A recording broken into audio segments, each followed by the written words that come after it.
If you're deciding whether the North Carolina Outer Banks actually fit your life and not just your vacation photos, you're in the right place. I'm Dennis Richkovsky. I live here, I work here, and I help people figure out whether Emerald Isle and the surrounding communities truly make sense for them. Today we're going to compare Emerald Isle with other Outer Banks towns, starting with Corolla. When people talk about the Outer Banks, Corolla almost always comes up early in the conversation. It's the place people think about when they mean big, remote, and iconic. Long drives, expansive beaches, massive homes, wild horses. A feeling that you've reached the far edge of the map. Corolla has a reputation for being the Outer Banks destination when you want scale and spectacle. Emerald Isle doesn't chase that reputation, and never has. That difference is intentional, and it shows up everywhere, in the homes and how people use the beach, in how daily life works, and how much effort it takes to just get there. So this isn't about which town is better. It's about whether you're drawn to destination living or a place that quietly supports everyday life once the novelty has worn off. And Corolla is the clearest contrast to Emerald Isle when it comes to that choice. Let's start with the obvious. Corolla is beautiful. Emerald Isle is beautiful. Wide beaches, big skies, expensive homes. The "we finally made it" feeling when you arrive. And if you spend a week vacationing in either place, you'll probably fall in love. But here's the mistake people make. They confuse how a place feels on vacation with how it works once that becomes everyday living. And this is when the differences show up. Let's start with housing, because this is where Corolla clearly differentiates itself from Emerald Isle. In Corolla, large-scale vacation housing dominates.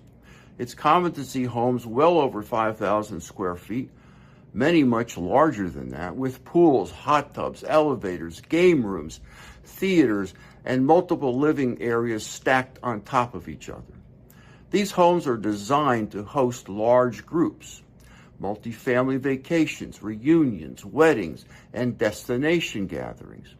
A typical pattern is several families sharing one massive home or renting clusters or neighboring homes to function together. That scale has consequences. More people per property, more vehicles, more coordination, more intensity. In Emerald Isle, that housing model largely doesn't exist.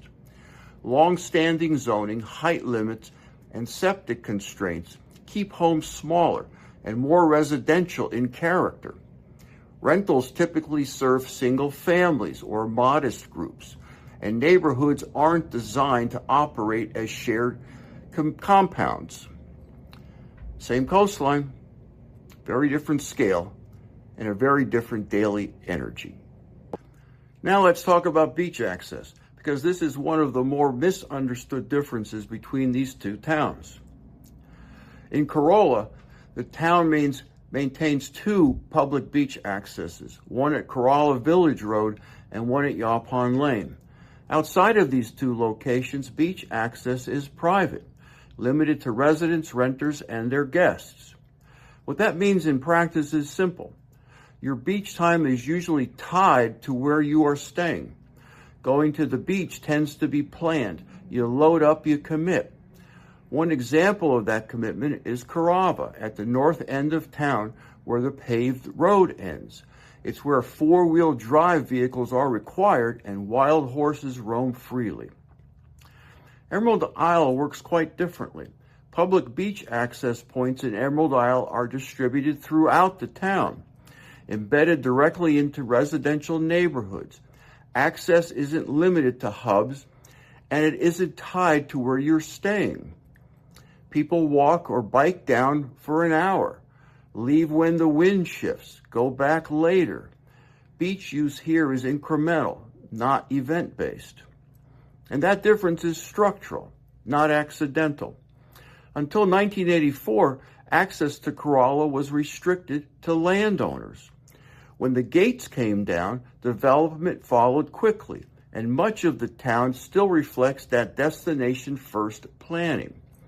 Emerald Isle developed earlier and more gradually, with an emphasis on distributed access and everyday livability. When access is structured differently, daily life follows. How people spend their time is where Corolla's destination-style experience comes into play. Corolla offers some truly memorable activities, but most of them are planned outings, not casual habits. There's the Currituck Heritage Park, home to the historic Currituck Beach Lighthouse and the Whalehead Club. These are places you decide to visit, not places you wander to on a whim.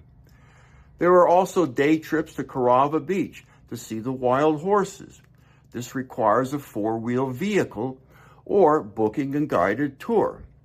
And then there's the Currituck Club, a master-planned community anchored by the Reese Jones-designed golf course, stretching nearly 7,000 yards across dunes, wetlands, maritime forest, and Soundside shoreline. These amenities are real, they're impressive, and they reinforce the destination-oriented rhythm. Life in Corolla tends to be coordinated. Large homes means schedules. Meals are planned. Outings are organized. Even relaxation often requires alignment. For people who love shared experiences and big moments, that can be deeply satisfying. Emerald Isle runs on a different rhythm. Spontaneity replaces planning. The weather becomes the siren. People swim or paddleboard because the water's right. Walk because the light changed. Stay out because the evening feels good. There's less coordination, less friction. Neither rhythm is better, but one will feel natural and the other won't. Access to these two communities matters more than most people think. To reach Corolla, most travelers cross the Virginia Dare Bridge, which at 5.2 miles is the longest bridge in North Carolina. And once you're over it, you're not there yet. From the bridge, it's about 35 miles north to Duck, mostly on two-lane roads.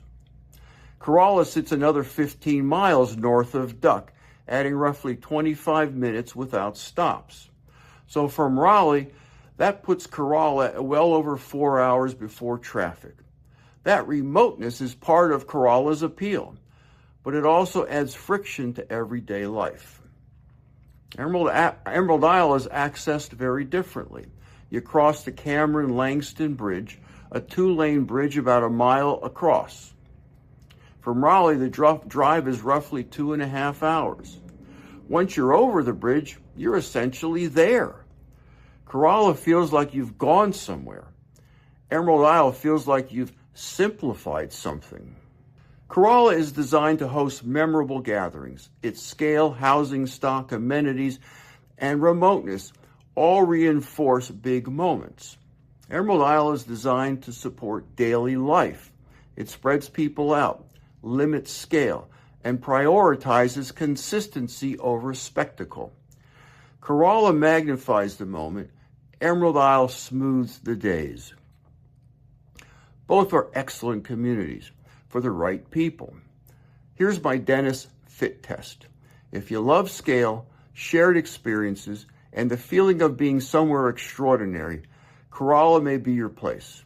If you value ease, rhythm, and a beach that fits naturally into everyday life, Emerald Isle will feel like home. And once you've watched this, the next comparison you should watch is my video on Emerald Isle versus Duck, because Duck takes this same conversation in a very different and very revealing direction. If this helped clarify things, I have a free resource that goes deeper. Text the word FREE to 919-308-2292, and I'll send you my book, Live Where You Vacation. It looks at the entire Outer Banks and then narrows through the Crystal Coast with a special emphasis on Bogue Banks and the town of Emerald Isle.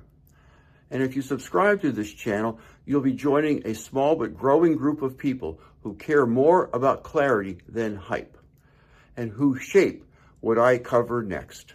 Thanks for watching, and I'll see you in the next video.